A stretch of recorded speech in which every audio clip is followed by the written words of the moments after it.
Hey everyone, today I will show you how to target a US audience on YouTube.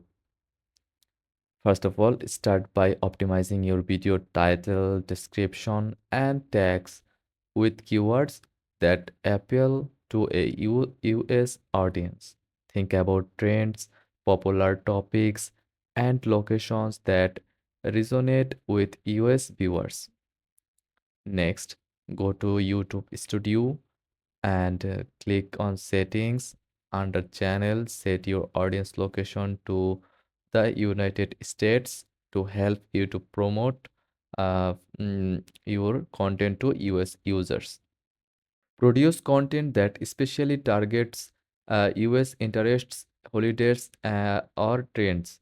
The more relevant your content is, the more likely it will be shown to a US audience. You can also run YouTube ads. In the campaign settings, select the United States as your target location and use demographic and interest filters to narrow down your audience.